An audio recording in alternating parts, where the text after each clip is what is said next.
نحمده ونصلي على رسوله الكريم أما بعد فأعوذ بالله من الشيطان الرجيم بسم الله الرحمن الرحيم ويذكر اسم الله في أيام معلومات على ما رزقهم من بهيمة الأنعام فكلوا منها وأطعموا البائس الفقير سورة الحج آیت نمبر 28۔ اور وہ معلوم ایام میں بہیمۃ الانعام پر اللہ کا نام ذکر کر کے انہیں ذبح کریں، پھر ان کا گوشت خود بھی کھائیں اور تنگ دستوں اور محتاجوں کو بھی کھلائیں۔ تو قرآن کریم نے قربانی کے لیے بہیمۃ الانعام کا انتخاب فرمایا ہے، اور خود قرآن کریم نے ہی الانعام کی توضیح کرتے ہوئے سورۃ الانعام آیت نمبر 144 میں ضأن یعنی بھیڑ، معز یعنی بکری، ابل یعنی اونٹ اور بقر یعنی گائے، 4 جانوروں کا تذکرہ فرمایا، اور ان کے مذکر و مؤنث کو ملا کر انہیں 8 ازواج یعنی جوڑوں کے لحاظ سے 8 کہا۔ قربانی کے سلسلے میں جانوروں کی نسل کا اعتبار ہوگا، علاقائی ناموں کا نہیں۔ جانوروں کی خواہ کوئی بھی نسل ہو اور اسے لوگ خواہ کوئی بھی نام دیتے ہوں، اس کی قربانی جائز ہے۔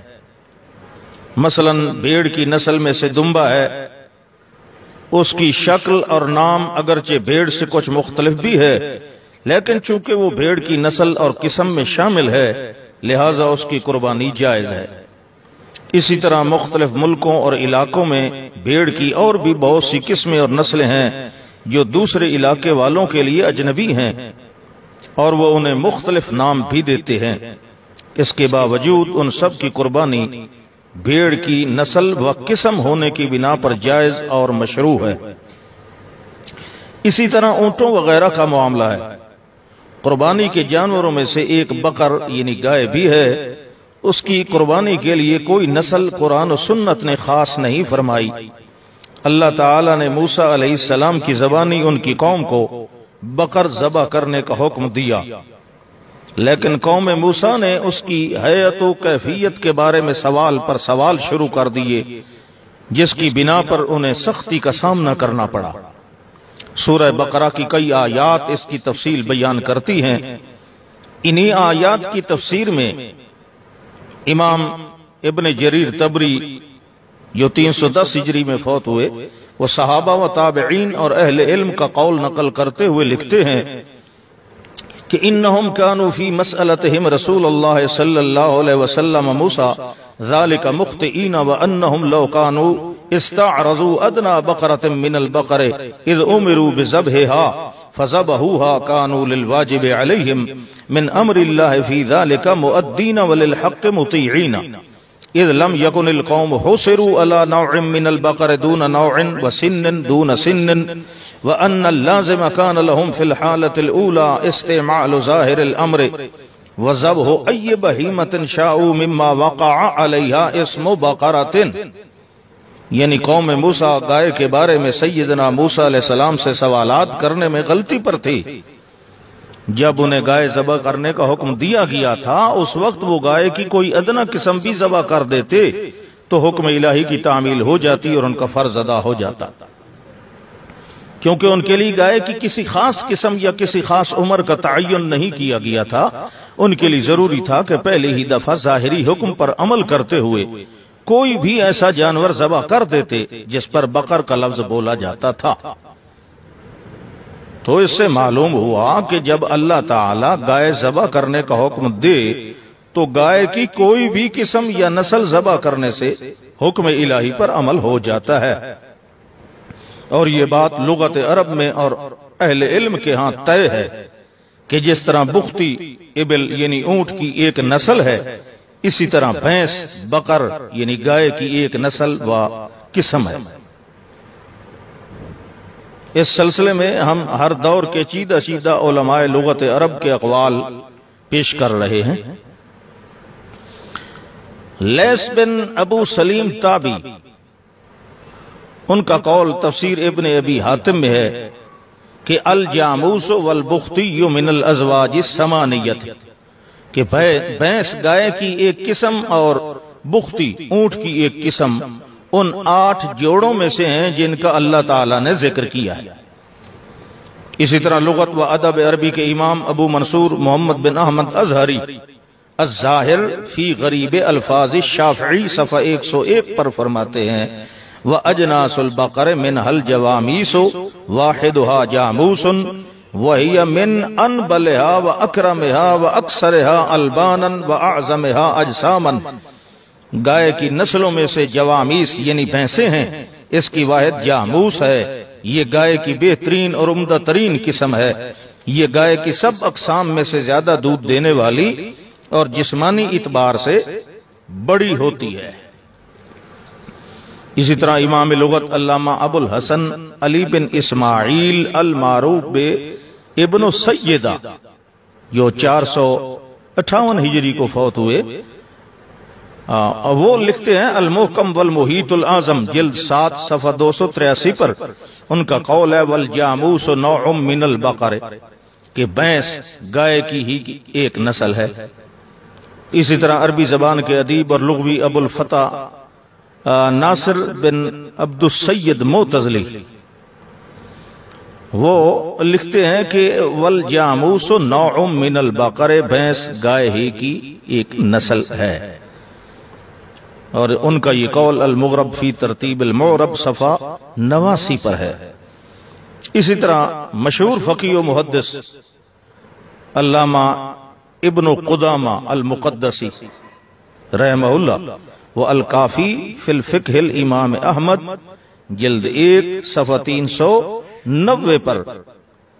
لکھتے ہیں والجوامیس نوع من البقر والبخاتی نوع من الابل، یعنی بھینسیں گائے کی قسم میں سے ہیں اور بختی اونٹوں کی نوع یعنی نسل میں سے ہیں۔ اسی طرح شیخ الاسلام ابن تیمیہ کے جد امجد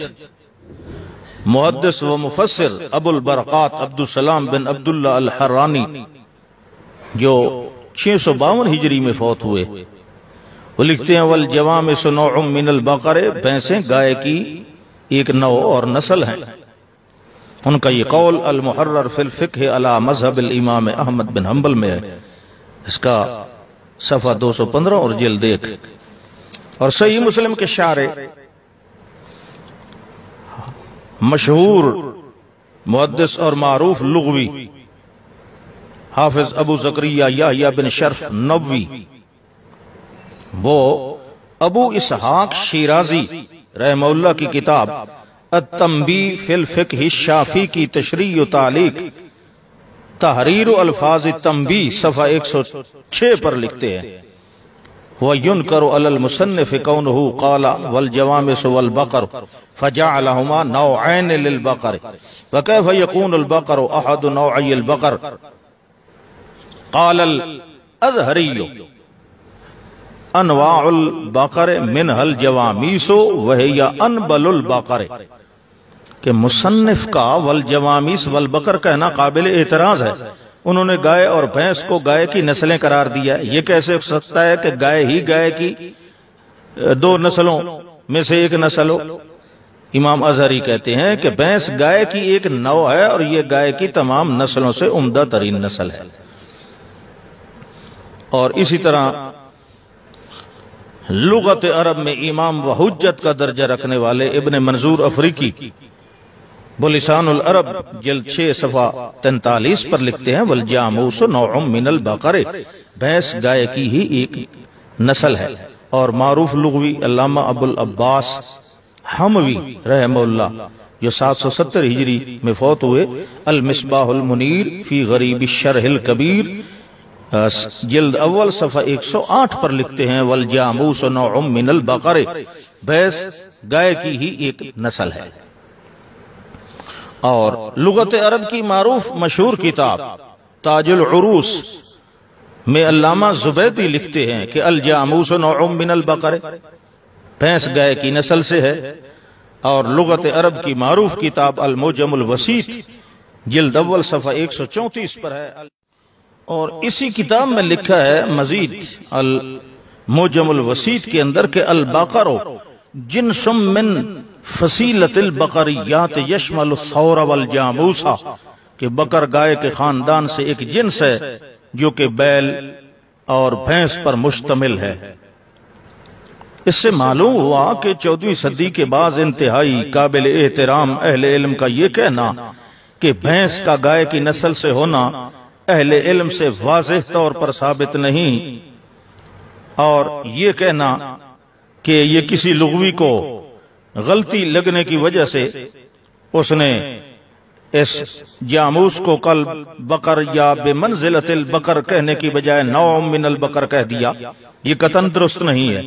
کیونکہ غلطی کسی ایک اہل علم یا لغوی کو لگنی تھی، یہ سارے اہل علم اور ائمہ لغت کو۔ بہت سے معروف لغویوں اور اہل علم نے اپنی مشہور زمانہ کتب میں بھینس کے گائے کی نسل ہونے کی تصریح کی، اور ہمارے علم کے مطابق 13ویں صدی ہجری تک کسی ایک بھی لغوی نے اس کی تردید یا انکار نہیں کیا۔ اگر یہ بات غلط ہوتی تو ماہرین لغت عرب ضرور اس کی وضاحت کرتے۔ بعض لوگ یہ اعتراض بھی کرتے ہیں کہ کیا شریعت میں لغت عرب دلیل بن سکتی ہے؟ اس کا جواب یہ ہے کہ قرآن کریم اور سنت رسول صلی اللہ علیہ وسلم کا سارا ذخیرہ عربی زبان میں ہے۔ قرآن و سنت پر عمل تب ہی ہوگا جب اس کا معنی و مفہوم سمجھا جائے گا، اور قرآن و سنت کا معنی و مفہوم تب ہی سمجھا جا سکتا ہے جب لغت عرب کو سمجھا جائے گا۔ کوئی شخص اگر قرآن کی کسی آیت یا کسی حدیث کا ترجمہ کرتا ہے تو وہ لغت عرب کو پڑھ اور سمجھ کر ہی اپنی کاوش میں کامیاب ہو سکتا ہے، اور اس کے ترجمے کو صحیح یا غلط ثابت کرنے کے لیے لغت عرب ہی رہنمائی کرے گی۔ جو لوگ لغت عرب کا اعتبار نہیں کرتے ان سے سوال ہے کہ وہ یہ بتائیں کہ بقر کا معنی گائے کیوں ہے؟ بعض لوگ یہ کہتے سنائی دیتے ہیں کہ گائے اور بھینس کے نام ہی میں فرق ہے، اگر بھینس گائے کی نسل سے ہوتی تو اس کا نام گائے ہوتا نہ کہ کچھ اور۔ جب عرف میں اسے کوئی گائے کہتا اور سمجھتا ہی نہیں تو یہ گائے ہے ہی نہیں۔ ان کے لیے عرض ہے کہ بھینس کے لیے عربی میں لفظ جاموس استعمال ہوتا ہے جو کہ فارسی سے منتقل ہو کر عربی میں گیا ہے۔ فارسی میں یہ نام گاؤ میش تھا، عربی زبان کی اپنی خاص حیثیت اور حیت کی بنا پر اس کا تلفظ تھوڑا سا بدل گیا